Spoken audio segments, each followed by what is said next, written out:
Begin tonight with the hotly contested race for San Francisco's next district attorney.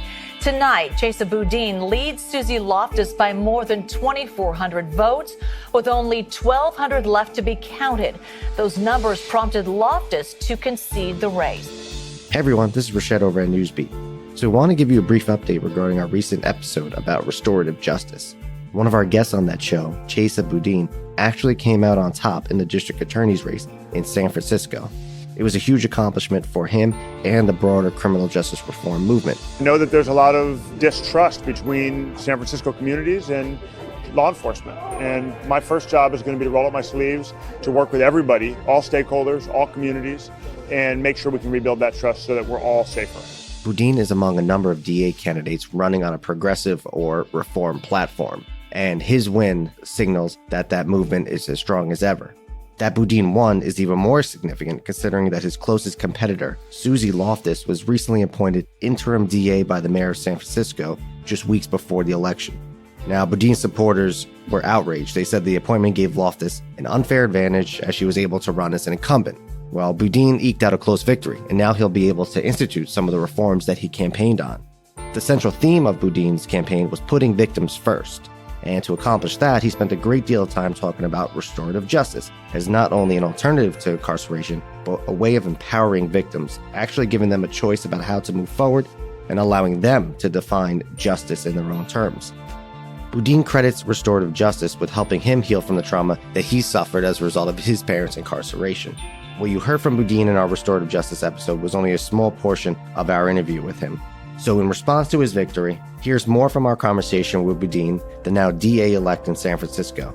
Oh, and always, please subscribe to Newsbeat wherever you get podcasts, and remember to leave a rating and review while you're there. Now, here's the rest from our conversation with Chesa Boudin.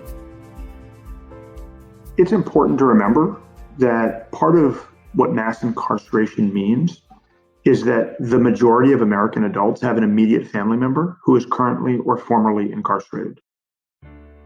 So my experience of visiting my parents in prison, of having loved ones behind bars, actually puts me firmly in the majority of this country. It's a real problem that so few district attorneys share that experience with the majority of Americans, because it makes it harder for them to have empathy and compassion, to see people as three-dimensional, complex humans who have made, in some cases, horrific mistakes, in some cases, repeatedly, but who are more than their worst mistakes and who have potential for redemption and to play a role not only in their own salvation, but in helping undo the harm that they've caused in their communities. Now, my experience with parents in prison is just one part of what sets me apart from most traditional district attorney candidates and the other district attorney candidates in my race.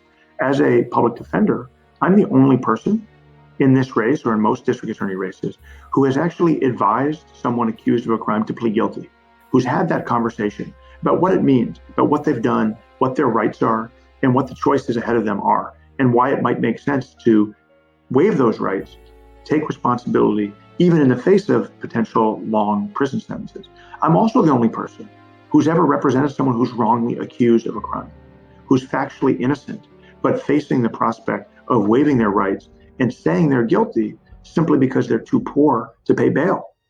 Those kinds of perspectives, loved ones behind bars, innocent clients, guilty clients, working with victims whose only contact with the district attorney's office is a subpoena in the mail. Years and years of those experiences have given me unique perspective that I hope will help us transform San Francisco's district attorney's office into a leader in reimagining this country's approach to criminal justice, where we focus on preventing crime and healing the harm that it's caused, not just punishing the people who've committed it.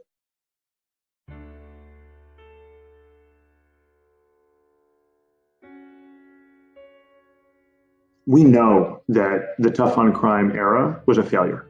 It was a failure in terms of the cost. In California, nearly 10% of the state budget goes to the Department of Corrections. That doesn't even count local policing or jails. We also know that 2/3 of the people getting out of prison will be reincarcerated within a couple of years. So it's not rehabilitating, it's not breaking this cycle. And we also know that most victims are profoundly dissatisfied with the way they've been treated by the criminal justice system and with the outcomes. In San Francisco in particular, 75% of people arrested are drug addicted, mentally ill, or both. Most victims want people to get treatment and know that treatment in jail is not effective. But instead of preventing crime by providing universal mental health care and meaningful interventions in the lives of people on our streets, we simply wait for crimes to be committed that are serious enough, where a victim is harmed badly enough that we can send someone to prison or keep them in jail for a long period of time. That's why San Francisco's jail has become the #1 provider of mental health services in San Francisco. It's a disgrace, it's disrespectful to victims, and it's inhumane in terms of our approach to people who are living in a crisis. So we need to take a different approach, and restorative justice is a key part of that because it puts victims first. It's not about just letting people who cause harm off without consequences. It's about recognizing that there's an intersection between accountability and healing, which our traditional narrow focus on punishment misses entirely. And I think it's really critical that we move away from this false narrative that's been perpetuated over decades that victims' rights are equated with longer prison sentences or higher conviction rates. We know that does not make us safer, and we know it does far too little for victims who live with trauma and stigma and shame as a result of what they've experienced. So for me, today and every day, when we talk about restorative justice, yes, we know that it's going to help end mass incarceration. Yes, we know it's going to help reduce racial disparities. Yes, we know it's going to be a more effective way to spend tax dollars. But first and foremost, this is about victims and giving them a voice and making sure that we are dedicating our resources and our energy to healing and empowering them.